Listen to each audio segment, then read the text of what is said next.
So moving on to the I have the power section. So the first one is from Parvez Farooqi from Patiala in Punjab. He sent us some photographs and he's written a blog about his e-bike, which is the Scott e-bike. So Parvez says, in August 2020, I got Scott Subcross E-Ride 10 with a 500 watt-hour battery and Bosch Performance CX line motor. Eventually, it cost me rupees 1.89 lakhs. Yes, it's on the expensive side, but if I compare the specs versus similar e-bikes available in Europe or USA, price isn't bad either. For example, an entry-level Trek e-bike with a Bosch Active Line Plus Verve 2 will cost around $2,100 to $2,300. Expensive, why not purchase an e-scooter and why not get a premium motorcycle? Well, it all boils down to the choices you want to make in life and what's your vision all about. I so agree with him on that. That's right, Amit, because you yourself have a bamboo cycle. Yes. Which is the most eco-friendly cycle that I have ever seen. True, and it's also expensive, but I love it and I don't mind spending that kind of money to get something that will keep the environment around me and for everybody cool and great. And it's a joy to ride. Yes. So let's take a look at these pictures that Pervez has sent us. And he's taken the bike into the hotel. Yeah. And you can see it's a mid-mounted motor. Everything is concealed. I think it looks quite sleek. Yes. It's got nice rear view mirrors attached to it. And it's got gearing, of course, which makes it much easier to ride the bike. Yep. A nice scenery. I think he's riding it in very beautiful scenery and surroundings. True. So as you can see, this is a mid-drive motor, which is very different from the hub motors that you get on most e-cycles. Right. And this gives you much more performance, and of course it's a performance line Bosch motor, which gives you more power and much better efficiency. Right. And basically, so these were not there earlier in India. No, these were not there earlier in India. They are very popular in the US and UK, right. And they require some modification to the actual frame of the bike. Okay. You can't just fit them like in a hub motor. You would just replace the current spokes and the hub with this motor and spokes, and you can keep the frame as is. But for a mid-drive motor, you need to modify the frame. Okay. And then if it's a company which is modifying it or creating a frame in that, that's the best way to have it. So I guess it has to be from scratch. From scratch, yes. And mid-drives are much better than hub motors because you don't have unsprung mass. Now all the weight, the center of gravity is maintained, the weight is now on the suspension, whether it's front or rear or both. And that way you get a much better ride quality. Got it. Of course, being connected to the crank and going through the gear system means that you are getting more power when you want it, you are getting more speed when you want it, and you can regulate the gears. The gears themselves are affected by the mid-mount motor. Right, so you're saying that during climbing up a hill, right, it will be much better. Much better. It will give you more power. So that's the advantage of having a mid-drive, a mid-mount. The disadvantage is that this is an expensive setup. Okay. So thank you, Parvez Farooqi, and do follow his Facebook page called eBikers India, and also his YouTube channel. Also, Pervez has written a blog on our Plug-in India website. So please do go there, read it up, and leave your comments. Yeah, and the link is also there in the description below. The next story is from Regan from Bengaluru in Karnataka, and he sent us some photographs and videos of his epic journey from Bengaluru to Kanyakumari, the southern tip of India. And let's look at the photographs and the videos. What he said was the first top up point I kept was Electronic City Fortrum FC just for a top up, back to 95% as the Xeon FC is exactly 224 kilometers from Fortrum. From there we headed straight to Vaigundam Xeon fast charger. From Xeon charger to Coimbatore, no fast charger was there, so Karthik KP arranged slow charging in Tata Motors. At Kerala, KCB has fast charger at most of the districts in Kerala, and it's free to use till January 31st.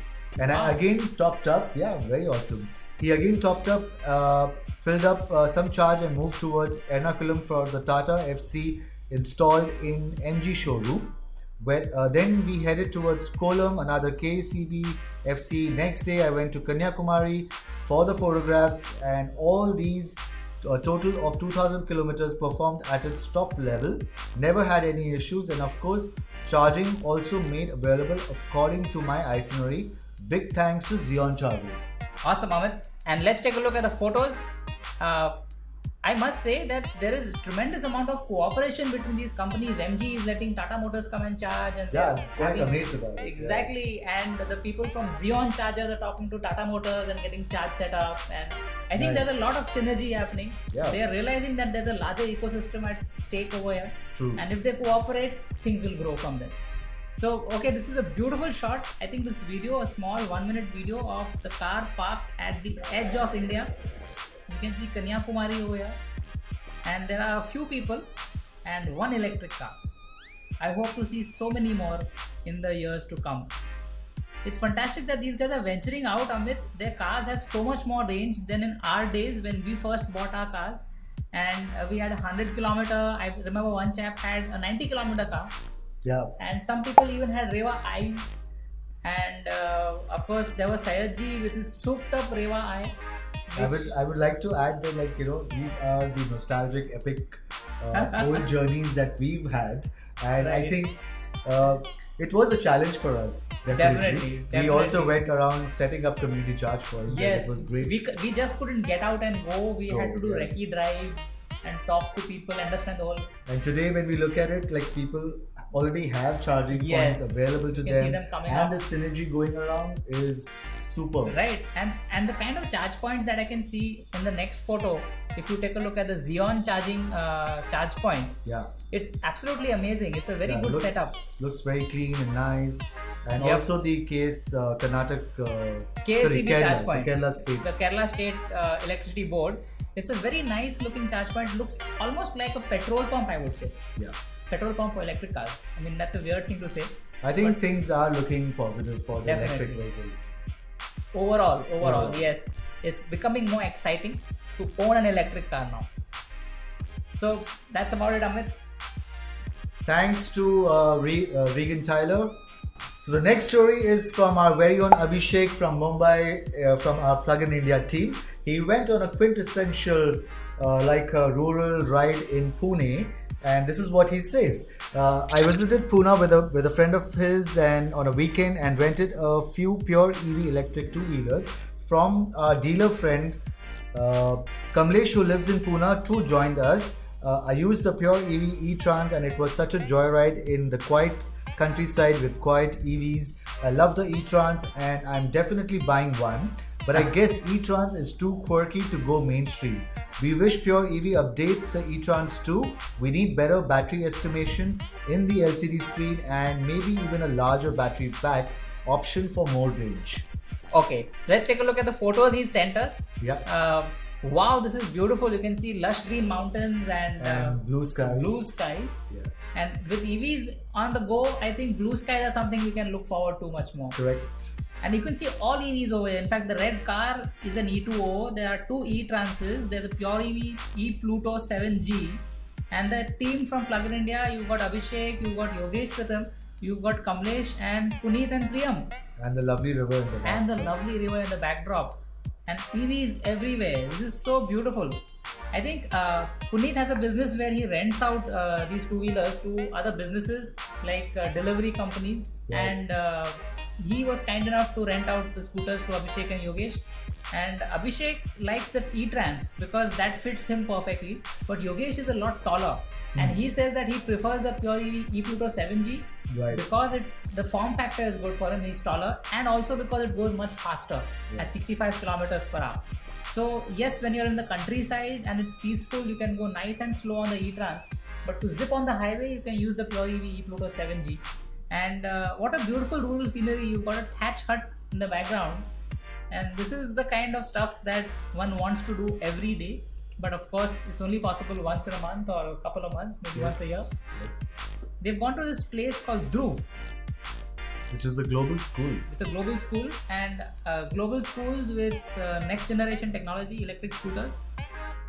Here again, in the backdrop of the river, the Plug-in India team and Puneet and Priyam with their kids. EVs are very family friendly, I must say. Right. So thank you, Alright. Abhishek, for sharing these photographs and the lovely trip that you made to Pune. So Vinay from Pune has sent us this next story, which is about him testing a Suzuki Swift Desire, which was retrofitted with an electric kit by Northways Motorsports. And this is what he says. Recently got a chance to visit Northway Motorsport R&D division. I was also fortunate to peek into the plug-and-play kit designed for Swift Desire. We also went for a spin, amazed with the performance of the car. Himang told me if it can be driven manually or automatic as per your wish. Due to range anxiety of E2O, I many times ignored the performance and it was not required that much in the city too. But the performance of this e-kit was superb. I also witnessed a fast and furious moment too. Thanks to Himang for the same. So when you need power and control, you can switch to manual. Awesome. Let's take a look at the photo, and we can see that he's opened up the bonnet, and all the engine and everything has been pulled out, and now you can see controllers and batteries, and maybe lower down connecting the front wheel would be the motor, and some more batteries in the back.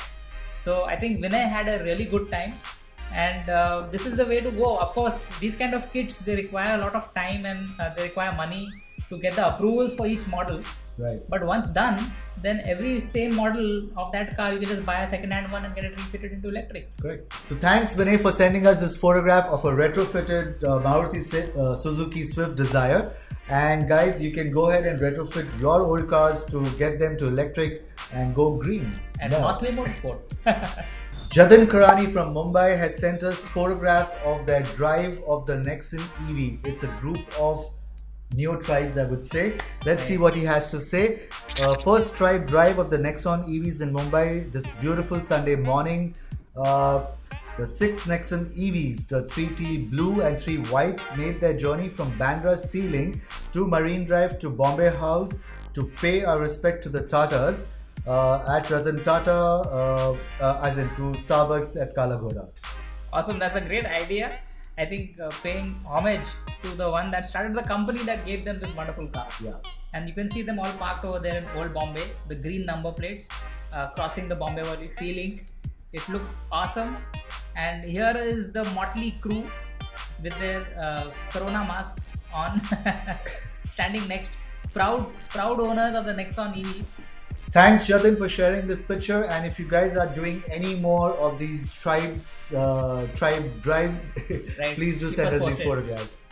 Kamlesh Mundada, our favorite person, has sent some more photographs from Nashik, and this time he has sent a photograph of a police constable who had purchased a RV400, which is a Revolt electric bike, and the constable's name is Mr. Vrindavan Gite from Sinnar, and let's look at the photographs. Here we go. So the first thing is a random photograph. I think Kamlesh found an MG ZS EV. Yes. So he parked his bike next to it and took a photograph. You can really see the electric vehicles going up on Indian road. You find these green number plates. And here he is on a Nibe cycle with an EV with an electric hub motor kit. So that's another random photograph that he sent us. And his RV400 is in the background. This is the constable who actually purchased an RV400. So the police constable also has a cycle which is an electric cycle, and after having experienced the joys of an electric cycle, he went for an electric motorcycle, which would take him further, I suppose. So here he is with his RV400, and that's the photos we have for you. Thanks Kamlesh as always, and we wish that you keep sharing your photographs and videos of your experiences, because we love showcasing them. Exactly, and all the power to Sinnar, because your village seems to be doing a lot for electric mobility. Yeah, I think maybe we could change the name to Sinnar EV. Yes. So Prakash from Hyderabad has sent us some photographs of the Tata Nexon EV customer meet. There were about 14 to 15 Tata Nexon EV owners, and Tata Motors had actually arranged a demo of their vehicle emergency charging service for Nexon EV owners. Here are the photographs. Let's take a look. There we have a couple of videos here, Amit, and you can see there is this service called Alliance Group, which has this emergency van. They've got a bunch of batteries in the van and a DC fast charger. And if you have a problem, they'll pull up wherever you are on the road and give you a charge. And this is the demo of that happening. That's really amazing. I think we covered another story, one of the shows where a person had used a similar service to go from point A to point B, which was not enough, and we're in the middle He of it. increases range. He increased his range by using the Alliance assistance. So this is a really fantastic service. I don't think petrol cars have this kind of service at all. Thanks Prakash and the Nexon EV Owners Club in Hyderabad for sharing this. Guys, do follow the Nexon EV Owners Club on Twitter.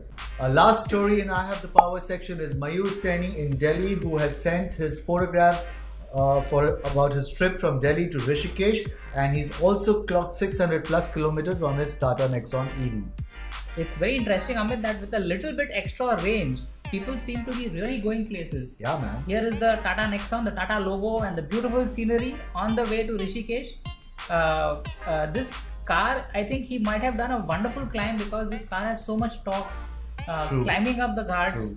I would love to try doing that. Exactly, coming back with Regan, yes, he might have enjoyed himself. So this is the beautiful Nexon EV on the way to Rishikesh. Thanks Mayur for sending us those pictures, and if you're doing another drive anywhere else within from Delhi, do let us know and we will share pictures and photos of your blog. Thank you all EV pioneers, and do keep sending your photographs, your videos and your experiences to us so we can share it on our show and keep going electric. Send us your photos and videos on the email ID mentioned below, which is support@pluginindia.com.